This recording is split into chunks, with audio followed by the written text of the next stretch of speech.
இப்பொழுது ஆரம்பமாக போகிறது நாட்டின் மிகப்பெரிய விசாரணை. ஆப்கே அதாலத் ரஜத் சர்மாவுடன்.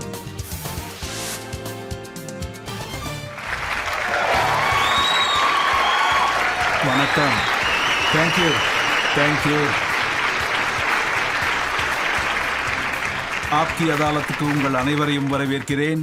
ஆப்கி அதாலத்துல இன்னைக்கு வரப்போற விருந்தினர், இவங்க தன்னோட உழைப்பால, திறமையால, தன்னோட தைரியத்தினால, தன்னோட பேச்சால எப்பவுமே சர்ச்சையில இருந்திருக்காங்க. எந்த விஷயத்தையும் இவங்களால அடிச்சு பேச முடியும். மக்கள் மனசை கவர்ந்தவங்க. மோடி அரசாங்கத்துல குறைவான வயசுல கேபினட் மினிஸ்டர் ஆனவர். Please welcome Smriti Irani.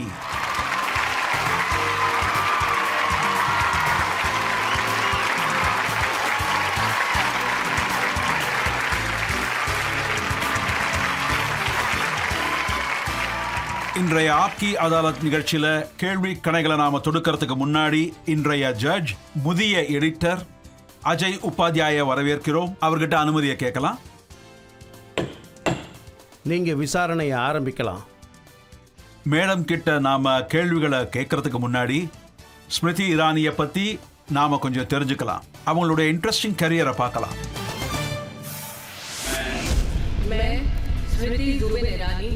ஸ்மிருதி இரானி மோடி அரசாங்கத்துல சைல்ட் அண்ட் உமன் அஃபேர் அப்புறம் மைனாரிட்டி அஃபேருடைய மினிஸ்டரா இருக்காங்க.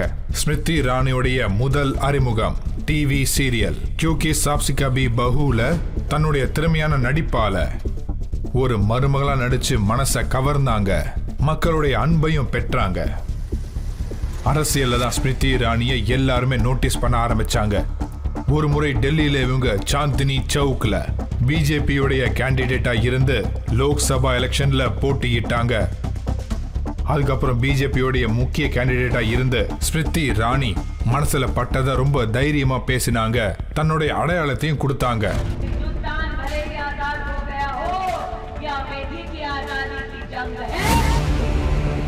ஸ்மிருதி இரானி ராஜ்யசபால மெம்பர் ஆனாங்க.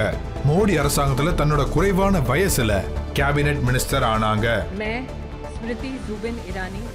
போன தடவை நடந்த லோக்சபா எலெக்ஷன்ல ஸ்மிருதி இரானி 40 வருஷமா காந்தி குடும்பத்தாரின் அசைக்க முடியாத ஒரு சீட்டான அமேத்தியில ராகுல் காந்தியை தோக்கடிச்சு எல்லாரையும் அதிர்ச்சிக்கு ஆளாக்கினாங்க. இன்னைக்கும் நாட்டுல எங்கெங்க எலெக்ஷன் நடந்தாலும் சரி, அப்ப ஸ்மிருதி இரானி பிஜேபியோட ஸ்டார் கேம்பெயினரா வந்து அங்க கலக்குவாங்க.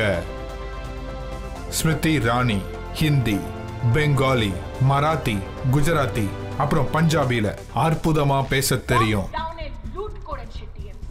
ஒரு பப்ளிக் ஸ்பீக்கரா இருந்து எல்லா இடங்கள்லயும் மக்களை ரொம்ப கவர்னாங்க. டிவி ஸ்கிரீனா இருக்கலாம், இல்ல அரசியல் மையமா கூட இருக்கலாம். ஸ்மிருதி இரானி தனக்குன்னு ஒரு இடத்தை உருவாக்கிக்கிட்டாங்க. இது எல்லாத்துக்கும் லக்கு காரணம்னு சொல்லக்கூடாது. அவங்களுடைய கடுமையான உழைப்பும் போராட்டமும் தான் காரணம். சென்ட்ரல் கவர்மெண்ட்ல ministry, TV actress, producer and writer Smriti Irani Aapke அதாலத்தில் அவங்களுடைய வாதத்தை அவங்களே வைப்பாங்க.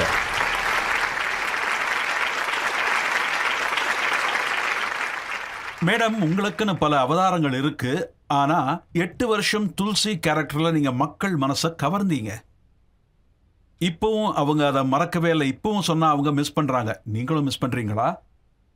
ரஜத் சார், என்னால வீட்ல பிள்ளைங்களை பாத்துக்க முடியல, அதனால மருமகள் ரோல் பண்ண முடியல.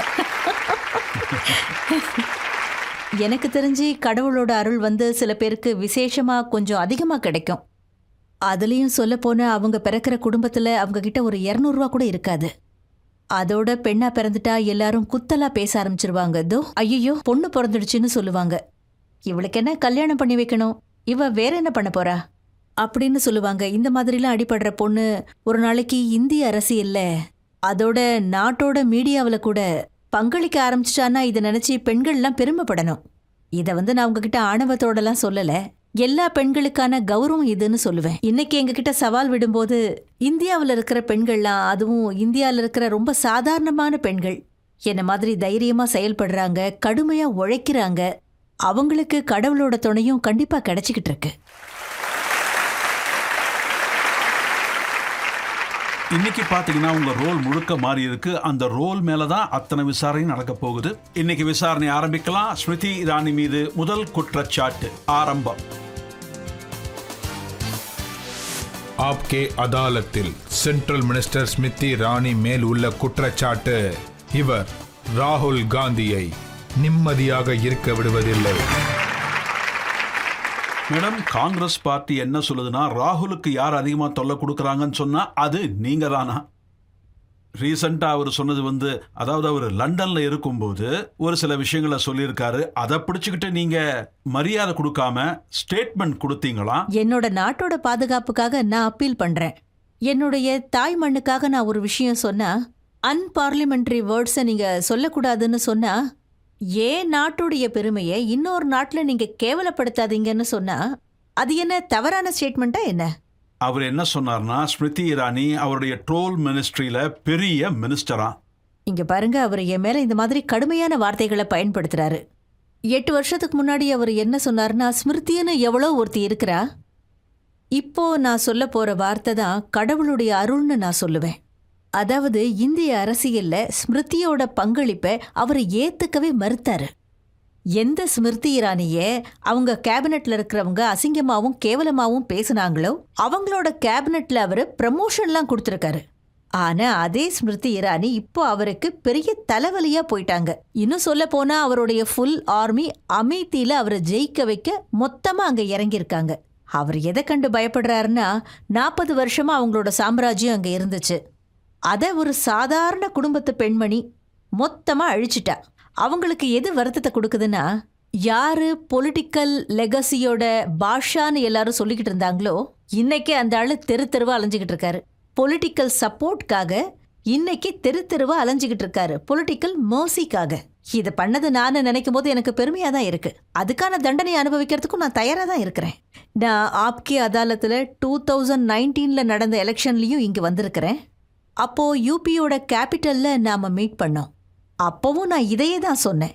அமேட்டியை முன்னுக்கு கொண்டு வர்றதுக்காக காங்கிரஸோட ரவுடிங்க என்னை மிரட்டினாலும் சரி, இல்ல என்னை பத்தி இவங்க அசிங்கமா பேசினாலும் சரி, அவங்க என்ன பண்ணாலும் நான் ஏத்துப்பேன்னு சொன்னேன். அன்னைக்கும் நான் திடமா தான் இருந்தேன், இன்னைக்கும் நான் திடமா தான் இருக்கிறேன். இந்த 40 வருஷத்தை விடுங்க. அமித்தியில அவர் எப்போ மினிஸ்ட்ரியில இருந்தாரோ அப்போல இருந்து அமித்தியை கேவலப்படுத்தியிருக்காரு. அதோட அமித்தியை அவர் கொஞ்சம் கூட முன்னேறவே விடல. ஆனா இன்னைக்கு அமித்தியோட முன்னேற்றத்துக்காகவும் அங்க இருக்கிற மக்களுக்காகவும் நான் என்ன வேணாலும் செய்வேன். அப்படி இல்லைன்னா என் பேரை நான் மாத்திக்கிறேன்.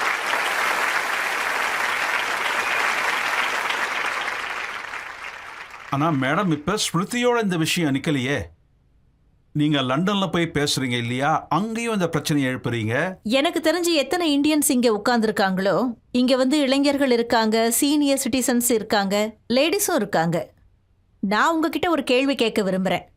நம்ம குடும்பத்துல சண்டை நடக்கிறது சகஜம்தான். ஆனா நம்ம என்ன சொல்லுவோம்? குடும்பத்துல நடக்கிற சண்டை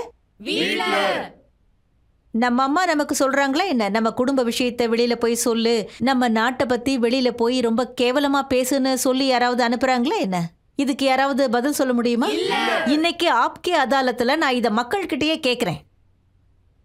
உங்க நாட்டுல டெமோக்ரஸி இறந்து போச்சா என்ன? இப்ப கூட 5 வருஷத்துக்கு ஒரு முறை நீங்க எலெக்ஷன்ல போய் ஓட்டு போட்டு உங்களுக்கு பிடிச்ச கவர்மெண்ட் தானே தேர்ந்தெடுக்கிறீங்க. சரி, இப்போ நீங்க ரூலிங் பார்ட்டிக்கு ஓட்டு போடாம அப்போசிஷன் பார்ட்டிக்கு ஓட்டு போட்டாலும் நீங்க தாராளமா போடலாங்கிற சுதந்திரம் உங்களுக்கு இந்த நாட்டுல கிடைக்குதா இல்லையா? நீங்க இவ்வளோ பேர் இங்க உட்கார்ந்துருக்கீங்க. நான் உங்ககிட்டயே கேட்குறேன், இன்னைக்கு வரைக்கும் மோடி சார் உங்க யாருக்கிட்டையாவது நீ எனக்கு ஓட்டு போட்டியா இல்லையான்னு கேட்டதே கிடையாது. ஆனா அவர் ரோடு போட்டாரே, அதுல ஓட்டு போடாதவன் கூட நடந்து போறான்ல. டாய்லெட் கட்டி கொடுத்தாரு நாட்டோட 110 மில்லியன் குடும்பத்தாருக்கு. அதுலயும் ஸ்பெஷலா பெண்கள் கஷ்டப்படக்கூடாதுன்னு டாய்லெட் கட்டி கொடுத்தாரு. அதற்கிட்ட நரேந்திர மோடி கவர்மெண்ட் யார்கிட்டயாவது சொல்லியிருக்காங்களா?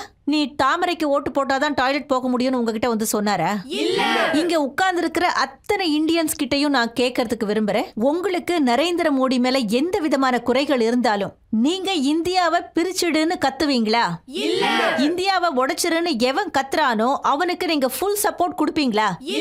நம்ம நாட்டுல சப்போர்ட் பண்ணலங்கிறதுக்காக வெளிநாட்டுல போய் கத்துறீங்க. அவருக்கு இங்க இருக்கிற யூனிவர்சிட்டியில பேச உரிமை கிடையாது. அதனாலதான் அவர் கேம்பிரிட்ஜுக்கு போறாரு. நாம தான் இது எல்லாத்துக்குமே சாட்சி. 2021ல அவர் தமிழ்நாட்டுல ஒரு ஸ்கூல்ல போய் ரொம்ப மோசமா பேசியிருக்காரு. பேசினாரா இல்லையா? நாங்க எல்லாருமே சாட்சிக்கு இருக்கிறோம். 2016ல ஜேஎன்யூக்கு போயிட்டு இந்தியா துண்டாகணும்னு கோஷம் போட்டு போய் இவர் போய் சப்போர்ட் பண்ணியிருக்காரு. பண்ணாரா இல்லையா? சாரி ரஜத் சார், இந்த நீதிமன்றத்துல மக்கள் முடிவெடுக்கட்டும். இந்த ராகுல் காந்திக்கு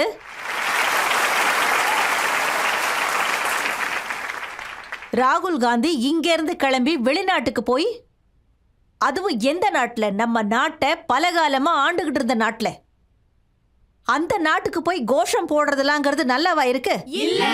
இன்டர்நேஷனல் பவர்ஸ் எல்லாரும் கிளம்பி வாங்க, இந்தியாவை வந்து ஒரு கை பாருங்கன்னு சொல்றாரு. இதெல்லாம் எதிரிங்க தான் பண்ணுவாங்க ரஜத் சார். ஸ்மிருதி மேடம், அவர் என்ன சொல்றாருன்னா, இங்க இருக்கிற யூனிவர்சிட்டில அவரை பேச விடுறது இல்லையா? பார்லிமெண்ட்ல அவரு இந்தியாவை துண்டாக்குங்கன்னு பேசிட்டு தானே வந்திருக்காரு, கோஷம் போட்டுட்டு வந்திருக்காரு ரஜத் சார். அவர் வந்து பார்லிமெண்ட்ல நடந்துக்கிற விதத்தை கொஞ்சம் கவனிங்களேன். இந்த குடும்பத்தை சேர்ந்தவங்க செலக்ட் பண்ணி சில பேரை பார்லிமெண்ட்டுக்கு அனுப்புறாங்க. இந்த ராகுல் காந்தி ஓப்பனா எல்லார் முன்னாடியும் பேசுறாரு, எல்லாரையும் கொன்னு போடுங்கங்கறாரு. காந்தி குடும்பத்தார் மேலேயே நான் குற்றம் சுமத்துறேன். அவங்களோட காங்கிரஸ் பார்ட்டி ஆளுங்களே ஒருத்தன் ஓப்பனா பேசியிருக்கிறான், 4-5 பேரை கொலை பண்ணுங்கன்னு. யாரை கொல்ல சொன்னாலும் நான் இங்க ஓப்பனா பேசுறதுக்கு விரும்பல. காந்தி குடும்பத்தை சேர்ந்தவங்க அவங்கள செலக்ட் பண்ணி அனுப்பியிருக்காங்க. இவங்க எல்லாருமே இங்க சாட்சியா உட்கார்ந்துருக்காங்க. நாட்டுடைய வைஸ் பிரசிடென்ட் சேர்மனா இருக்காரு ராஜ்யசபால. நம்ம நாட்டுல எப்போ இந்த மாதிரி இங்க உட்கார்ந்து இருக்கிற இளைஞர்கள்கிட்டயே நான் கேட்கிறேன், டேபிள்ல நின்னுகிட்டு வைஸ் பிரசிடென்ட்டுடைய சேர்ல புக்ஸை தூக்கி போடுறாங்க, பேப்பர்ஸை தூக்கி போடுறாங்க. He is a vice president of India, speaker of the house. அவர் நம்மளோட ஸ்பீக்கர், பிஜேபியோட ஸ்பீக்கர் இல்ல. Of the house of the people. You are the people. அது நீங்க தான். உங்களோட வேலைக்காரங்களா தான் நாங்க அங்க போய் உட்கார்றோம். நாங்க உங்களோட வேலைக்காரங்க. உங்களோட வேலைக்காரங்க இருக்கிறாங்களே, இவங்க லோக்சபால போய் உட்காருவாங்க. அங்க போய் உட்கார்ந்து ராகுல் காந்தி சோனியாவோட அட்வைஸோட நீங்க அங்க போய் இருக்கிற பேப்பர்லாம் கிழிச்சு போடுவீங்களா? ஸ்பீக்கரோட முகத்துல எடுத்து வீசுவீங்களா? மக்கள் இதை ஏத்துப்பாங்களா? மாட்டாங்க. அவர் என்ன பேச அனுமதிக்க மாட்டேங்கிறாங்கன்னு சொல்றாரு. சார், அங்க மைக்கே சொல்றாரு. இல்ல. மைக் எங்க இருந்து ஆஃப் பண்ணுவீங்க?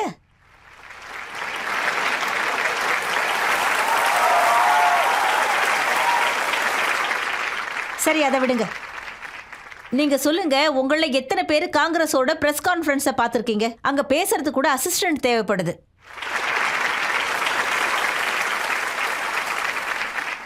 அதுவும் இல்லாம இன்னொரு விஷயமும் இருக்கு. வேணா நீங்களே போய் பாருங்க அவங்களோட நடவடிக்கைகளை. அவங்க என்ன சொல்லிருக்காங்க தெரியுமா? Unfortunate member of parliament. அவங்க மெம்பர் ஆஃப் பார்லிமெண்டா இருக்கிறதையே பாவமா நினைக்கிறாங்களாம். இங்க இருக்கிற பப்ளிக்கு எல்லாருக்கும் எல்லா விஷயமுமே தெரியும். ஏதோ தவறுதலா சொல்லிட்டாரு, அதை போய் நீங்க பிடிச்சுக்கிட்டீங்க. இங்க விஷயம் அது இல்ல ரஜத் சார். காங்கிரஸ் தப்பு பண்ணுவாங்க, மக்கள் எல்லாரும் அதை அனுபவிக்கணுமா? இதுதான் இங்க நடக்குது. ராகுல் காந்தியோட தப்ப காங்கிரஸோட தப்புன்னு நீங்க சொன்னீங்கன்னா அதை டாக்ஸ் பேர் தலையில ஏன் கட்டுறீங்க? நாட்டு மக்கள் எதுக்காக அதை கட்டணும்? நம்ம நாட்டை பத்தி அசிங்கமா வெளிநாட்டுல பேசுற, அவமானப்படுத்தின, நீ பொய் பேசுன, அதோட அங்க கிளம்பி போயிட்டு எல்லாரும் வாங்கன்னு அவங்க கிட்ட கெஞ்சுற. இந்த யங்ஸ்டர்ஸை பத்தி நான் திரும்பவும் சொல்றேன் ரஜத் சார். இன்னைக்கு வேர்ல்டுல எக்கனாமிக்கல் பொசிஷன்ல நம்ம 5வது இடத்துல நிக்கிறோம். நாம இந்த அளவுக்கு வளர்ந்து வளர்ந்து வரோம்னா அதுக்கு என்ன அர்த்தம்? இவங்களோட ஃபியூச்சர் தான் பிரைட்டா இருக்க போகுது. ராகுல் காந்தி லண்டனுக்கு போயிட்டு இவங்களையெல்லாம் தான் தாக்கியிருக்காரு. நாங்க பார்லிமெண்ட்ல எல்லாம் பேசிடுவோம், நாங்க எலெக்ஷன் கேம்பெயின்ல எல்லாத்தையும் சண்டை போட்டுடுவோம். இவங்களோட எதிர்காலத்தை அவர் குறி வைக்கிறாரு. நம்ம மேல எக்கனாமிக்கல் சாங்ஷன் வரணும்னு அவங்க எதிர்பார்க்கறாங்க. அது வரலன்னா அவங்களுக்கு வலிக்குது. நம்ம நாட்டு மேல வேற ஏதாவது ஒரு நாடு பொருளாதார தடைய போடுறாங்கன்னு வச்சுக்கோங்க, நம்ம பொருளாதாரத்தை யாராவது அட்டாக் பண்றாங்கன்னு வைங்க, அப்போ இவங்களோட கனவெல்லாம் தான் வீணா போகும். இவங்க நம்ம நாட்டை மட்டும் இல்ல, மோதிய மட்டும் இல்ல, இந்த இளைஞர்களுடைய வருங்காலத்தையும் அழிக்கிறாங்க. இதை எல்லாத்தையும் கை கட்டிக்கிட்டு வேடிக்கை பார்க்கணும்னு சொல்றீங்களா? இந்த நாடே சொல்லுதே, கேபினெட்ங்கிறது சில மினிஸ்டர்ஸ் போய் அங்க உட்கார்றாங்க, அவ்வளவுதான். ஆனா அந்த கேபினெட் தான் நம்ம நாட்டுடைய கொடியை மேல உயரத்துல பறக்க விடுது.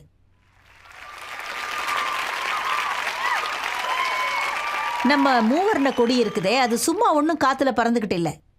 அதுக்காக பல பேர் உயிர் தியாகம் பண்ணியிருக்காங்க. ஆனா நான் காங்கிரஸ் லீடர் மல்லிகார்ஜுன கார்கேவோட ஸ்டேட்மெண்ட்டை பார்த்தேன். அவர் திட்டவட்டமா சொல்றாரு, ராகுல் மன்னிப்பு கேட்க மாட்டாராம். காங்கிரஸ்ல இந்த காந்தி குடும்பம் இருக்கே, அவங்க அகம்பாவம் பிடிச்சவங்க. அந்த மாதிரி ஒரு சர்டிபிகேட்டை மல்லிகார்ஜுன் கார்கேவே அவங்களுக்கு கொடுத்துட்டாரு. அவர் 2-3 விஷயத்த சொல்லியிருக்காரு. அதாவது PM மோடி எப்ப சைனாவுக்கு போனாரோ அவர் அங்க சொன்ன முதல் வார்த்தை மக்கள்லாம் இந்தியாவில் நாம ஏன் பிறந்தோன்னு அசிங்கப்பட்டுக்கிட்டு இருக்காங்களாம். ம். பிஎம் வந்து எப்போ சவுத் கொரியா போனாரோ இந்தியாவில் பிறந்ததே மிகப்பெரிய பாவம் இந்திய மக்கள் சொல்றதா அங்க சொல்லியிருக்காரு.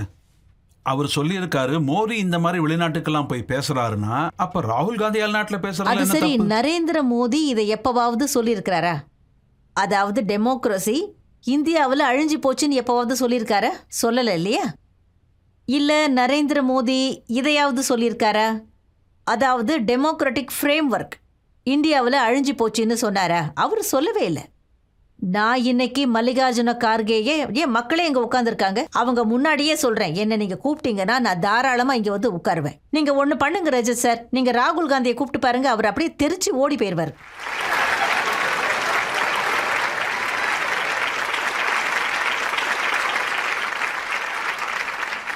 நான் இன்னைக்கு இங்கிருந்து கேட்குறேன், காங்கிரஸ் உடைய ஆட்சியில நிலக்கரி திருடப்பட்டுச்சு, அப்போ மக்கள் என்ன சந்தோஷப்பட்டாங்களா?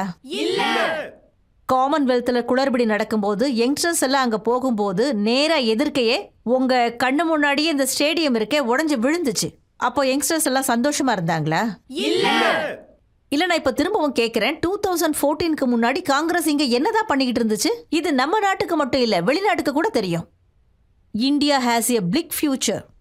அதோட நம்ம நாட்டிலேயே அமித்தியிலேருந்து ஏன் ஒருத்தன் வந்து நம்ம கிட்ட சொன்னா, அக்கா 2014க்கு முன்னாடி இந்த இட்டாலியன் எக்கனாமிக்கல் இருக்குதே அது 5ல் இருந்துச்சு, அப்புறம் இந்த இந்தியன் எக்கனாமிக்கல் இருக்கே அது 8, 9, 10ல் இருந்திருக்கு. இன்னைக்கு அது தலைகீழ மாறி இருக்கு. நம்ம 5ல் இருக்கோம், அவங்க 10ல் இருக்காங்க. அவங்க என்ன சொல்றாங்கன்னா பிஜேபி காரங்க தேசபக்தி எல்லாம் கத்துக் கொடுக்க கூடாதான்.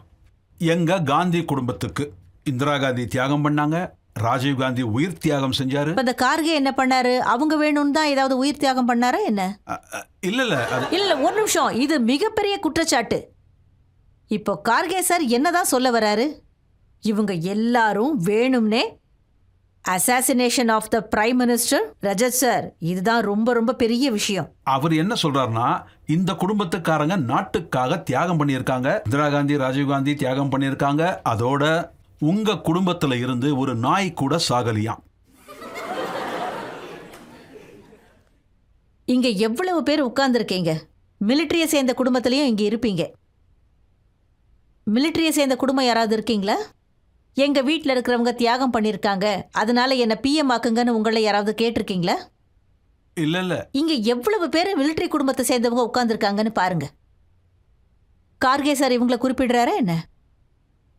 இங்க இருக்கிற பல பேர் சொல்றாங்களே நாங்க மிலிட்டரி குடும்பத்தை சேர்ந்தவங்க, ஆனா காங்கிரஸ் இல்லைன்னு சொல்றாங்க. அப்போ கார்கே என்ன இவங்களை எல்லாம திட்டுறாரு? நான் உங்க முன்னாடி ஆதாரத்தை வச்சுட்டேன். இவங்கள நாயின்னு சொல்றாரா இல்ல எங்களை நாயின்னு சொல்றாரா? இத கடுகே சாருகிட்ட தான் கேட்கணும். போய் கேளுங்க. அவங்க பேசுற பாஷைய பாருங்க. ஆடியன்ஸ்ல உட்கார்ந்துருக்காங்களே இவங்கெல்லாம் யாரு? அதாவது இவங்க பேருக்கு பின்னாடி எல்லாம் காந்திங்கிற பேரு இல்லைன்னா இவங்களோட தியாகத்துக்கெல்லாம் அர்த்தமே இல்லையே என்ன? அருமையா சொன்னீங்க. இருங்க, இன்னொரு கேள்வியும் கேட்டுடுறேன். இங்க சின்ன பசங்களாம் நிறைய பேர் இருக்காங்க. உங்களை குழந்தைங்கன்னு தான் சொல்லுவேன். உங்ககிட்ட யாராவது வந்து சொல்றாங்க நீங்க உங்க நாட்டுக்காக ஏதாவது பண்ணுங்கன்னு சொல்றாங்கன்னா உங்கள்ல இருந்து எத்தனை பேர் அதுக்கான ஒரு விலைய பேசுவீங்க? நாங்க விலை பேச மாட்டோம். இதுதான் புதிய பாரதம் ரஜத் சார். அது யாரது? மல்லிகார்ஜுன் கார்கே. அவருக்கும் சரி ராகுல் காந்திக்கும் சரி இது எல்லாம் கண்ணுக்கு தெரியவே தெரியாதே. இவங்க தான் நம்ம நாட்டுடைய ஆதாரம்னு சொல்லுங்க. 25 வருஷத்துக்கு அப்புறம் நாம பார்க்க போற பாரதம் இவங்க தான். அதை உருவாக்குறது எல்லாமே இவங்களோட கையில தான் இருக்குது.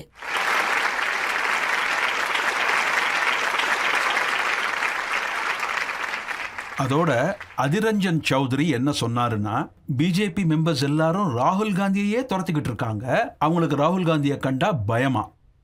நான் வந்து இன்னைக்கு பிஜேபியோட ஒரு சாதாரண மெம்பரா இருக்கிறதுனால இதை சொல்றேன். நீங்க என்கிட்ட பொலிட்டிக்கலி பேசுனீங்கன்னா ரஜத் சார், நான் மட்டும் இல்லை இங்க இருக்கிறவங்க எல்லாருமே சொல்லுவாங்க ராகுல் காந்தி தான் இங்க மெயின் ஸ்பீக்கரா இருக்கிறாருன்னு. அவர் இதே மாதிரியே பேசட்டும், வேணும்னா இன்னும் கூட பேசட்டும். ஆனா இந்த மாதிரியெல்லாம் பேசுறாங்க இல்லையா? நான் என்ன சொல்றேன், ஆப்கே அதாலத்துல இங்க யாருமே உட்கார வேண்டாம். அதே மாதிரி இங்க ஜட்ஜோட சீட்லயும் யாருமே உட்கார வேண்டாம். அதே மாதிரி 2 கிளர்க்கும் வேண்டாம். இங்க இருக்க வேண்டியதெல்லாம் 2 கேமரா, ரஜத் சார், அப்புறம் ராகுல் காந்தி. நீங்க அவர்கிட்ட ஒரே ஒரு கேள்வி மட்டும் கேளுங்க. ஒரு பாயிண்ட்ல இருந்து இன்னொரு பாயிண்ட்டை மட்டும் கேளுங்க. Point number 1. நாட்டில் கொரோனாவோட பிரச்சனை வந்தப்போ இந்தியாலேயே வேக்சின் தயாரிக்கிறாங்க, அது அற்புதமாக வேலை செய்யறதுன்னு சொல்றதை விட்டுட்டு வெளிநாட்டில இருந்து வேக்சினை வாங்குங்கன்னு அவர் வற்புறுத்தி சொன்னார். அது ஏன்னு கேளுங்க. அடுத்து அவர்கிட்ட கேட்க வேண்டிய விஷயம், நாட்டுடைய பிஎம்ஏ வந்து சொல்றாரு எல்லார்கிட்டையும், வாங்க நாங்க எல்லாருக்கும் டிஜிட்டல் ஃபைனான்சியல் கற்றுக் கொடுக்குறோம் வாங்கன்னு எல்லாரையும் கூப்பிடுறாரு. அப்போ இதே ராகுல் காந்தி நம்ம இந்திய மக்களை கேவலப்படுத்தி பேசினாரு. இந்த மக்களுக்கெல்லாம் ஃபோன் கூட சரியா ஆப்ரேட் பண்ண தெரியாதுன்னாரு. இது அவர் மக்களை கேவலப்படுத்தலையா? இன்னைக்கு நீங்களே பாருங்க, நம்ம நாட்டோடைய யூபிஐ டிரான்சாக்ஷனை கொஞ்சம் கவனிங்க, ஆச்சரியப்படுவீங்க. 125 லட்சம் கோடிக்கு டிரான்சாக்ஷன் நடக்குது. இந்தியாவில் இருக்கிற பெரிய பெரிய சிட்டிலலாம் கூட நடக்கல, கிராமங்கள்ல இந்த டிரான்சாக்ஷன் நடந்துகிட்டு இருக்கு.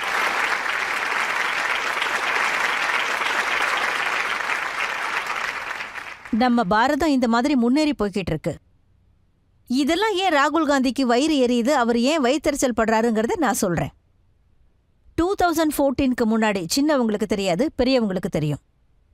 ஒரு ஏழை பேங்க் அக்கௌண்ட்டை ஓபன் பண்ணணும்னா பேங்கோட கதவு திறக்கவே திறக்காது. ஏன்னா அவங்க கிட்ட பேப்பரும் இருக்காது, மினிமம் பேலன்ஸ் கூட இருக்காது. நரேந்திர மோடி எல்லாரையும் கூப்பிட்டாரு, நீங்க மினிமம் பேலன்ஸும் கொடுக்க வேண்டாம், பேங்க்காரங்க உங்க வீட்டுக்கு வந்து அக்கௌண்ட் ஓபன் பண்ணுவாங்கன்னு சொன்னாரு. சரிங்களா? 480 மில்லியன் பேங்க் அக்கௌண்ட் ஓபன் ஆயிருக்கு. சரிங்களா? 48 மில்லியன் பேங்க் அக்கௌண்ட் ஓபன் ஆயிருக்கு இல்லைங்களா? 48 கோடி. அப்போ இந்தியாவோட கஜானால இருந்து நேரடியா காசு அக்கௌண்ட்டுக்கு போயிருக்கு. 28 லட்சம் கோடிக்கு மேல பணம் போயிருக்கு நேரா ஏழைங்களோட அக்கௌண்ட்டுக்கு. இப்ப இந்த கேள்வியை நான் உங்ககிட்டயே விட்டுடுறேன். ஒருவேளை பேங்க் அக்கௌண்ட் இல்லாம இருந்திருந்தா இந்த 28 லட்சம் கோடி எங்க போயிருக்கோம்? காங்கிரஸோட பிரச்சனையே இதுதாங்க. ஆனா அவங்க என்ன சொல்றாங்கன்னா, இவ்வளவுலாம் நடக்குது இல்லையா, இதெல்லாம் அடானியை காப்பாத்தான் நீங்க பண்றீங்களா? அவர் பேர் பார்லிமெண்ட்ல வந்துடக்கூடாதுன்னு நீங்க தடுக்கிறீங்க. இங்க பாருங்க, அவங்களோட லீடர் ஒருத்தர் பஞ்சாப்ல சொன்னாருன்னு நினைக்கிறேன், அதானி அம்பானி எல்லாம் விட்டு தள்ளுங்க, மோடியை கொலை பண்ணுங்க. ஆனா இதுல என்ன ஒரு விசேஷம்னா, ராகுல் காந்தி இதை மறுக்கல. அவங்களோட லீடர் ஏர்போர்ட்ல உட்கார்ந்து அந்த ஏர்லைன் கிட்ட போய் மோடி உங்களை அழிச்சிருவார்னு சொல்லியிருக்காங்க. டெமோக்ரஸியோட பவரை பார்க்கணுமா? நீங்க எல்லாரும் ஓட்டு போட்டு செலக்ட் பண்ண மோடியை கொலை பண்ணணும்னு இவங்க எல்லாரும், இந்த காங்கிரஸ்காரங்கெல்லாம் பேசிக்கிட்டு இருக்காங்க. ஆனா உங்களோட பிஎம் சிரிச்சுக்கிட்டே தன்னுடைய வேலையை கவனிச்சுக்கிட்டு இருக்காரு. அது மட்டும் இல்ல, உங்க பிஎம்மோட இறந்து போன அம்மாவையும் இறந்து போன அப்பாவையும் கேவலமா பேசுறாங்க, கிண்டல் பண்றாங்க. 100 வயசுல அவங்க இறந்திருக்காங்க. அதுக்கப்புறம் காங்கிரஸ் என்ன பண்ணாங்க? நான் இங்க அந்த கேள்வியை எழுப்புறேன். நிறைய பாய்ஸ் கேர்ள்ஸ் உட்காந்துருக்கீங்க. உங்க அப்பாவை யாராவது திட்டினாங்கன்னா, உங்க அம்மாவை திட்டினாங்கன்னா, உங்கள யார் அமைதியா உட்காருவீங்க? ஆனா மோடி அமைதியா இருக்காரு, ஏன்னா அவர் நாட்டோட சேவகன்.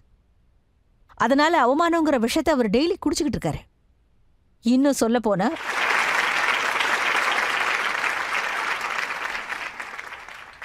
இப்போ அதானிய பத்தி சொல்லணும்னா, எங்கேயாவது தப்பி தவறி ராகுல் காந்தியை பார்த்துட்டீங்கன்னா அவர்கிட்ட 5 விஷயத்தை கேளுங்க. பாயிண்ட் நம்பர் 1, அவரோட அம்மா யூபிஐயோட தலைவரா இருந்தாங்க. அப்போ அவங்களோட கவர்மெண்ட் தானே அதானிக்கு 72 லட்சம் கோடி எக்ஸ்டெண்ட் பண்ணி கொடுத்தாங்க. இன்னொரு கேள்வி, இவருக்கு கெலோட் சார் மேல ரொம்ப ரொம்ப அன்பு உண்டு. அந்த கெலோட் சார் கூட 60,000 கோடிக்கான இண்டஸ்ட்ரியல் பேக்கேஜ் அதானி சார் ராகுல் காந்தியோட ஆசீர்வாதத்தோட தானே தொடங்கினாரு. இப்போ 3வது கேள்வி, பிரஸ் கான்ஃபரன்ஸ்ல எப்படி பேசணுங்கிறத இந்த துரை அதானிக்கு சொல்லிக் கொடுக்கறாரு. இவர் மூலமா தானே சத்தீஸ்கர்ல கோலுடைய வேலையை தொடங்கிறதுக்காக அதானிக்கு தேவையான உதவிகள், தேவையான கருவிகள் இதே காங்கிரஸ்காரங்க தானே கொடுத்துருக்காங்க. இது 4வது கேள்வி காங்கிரஸ்க்கு. எனக்கு தெரிஞ்சு 1990 நினைக்கிறேன், சிமன்லால் சார் போர்ட் கட்டுறதுக்காக குஜராத்தில் இடம் கொடுத்தாரு. அப்போ மன்மோகன் சிங் தானே ஃபைனான்ஸ் மினிஸ்டரா இருந்தாரு. 5வது, 1985ல் எக்ஸிம் பாலிசிய ராஜீவ் காந்தி கொண்டு வந்தாரு. அதானி ட்ரேடிங் ஹவுஸ் ஆனாரு. சரி, இந்த ராஜீவ் காந்தி யாரு? முதல்ல 5 கேள்விக்கு பதில் கொடுங்க. ஆப்கி அதாலத்துல அதானி வந்தபோது இவங்க தான் கொடுத்தாங்கன்னு நேரவே சொல்லிட்டாரே. அப்படியா? அதாவது மக்களுக்கு தெரியும், கோர்ட்டுக்கு தெரியும், இப்போ குற்றவாளி கூண்டுல இருக்கிற எனக்கு தெரியும். இதுக்கு மேலேயும் ஒருத்தருக்கு தெரியலனா அவர்தான் ராகுல் காந்தி.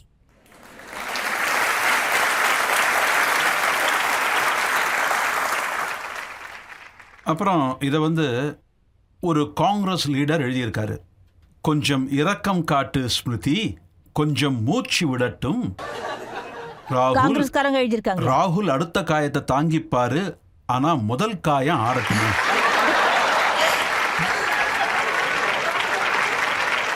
இத காங்கிரஸ்காரங்க எழுதியிருக்காங்க. இந்த மாவீரன் யாருப்பா? அவர் பேரை நான் சொல்ல மாட்டேன், அவர் என்னுடைய நண்பன், பேரை சொல்லாதுன்னு சொல்லியிருக்காரு.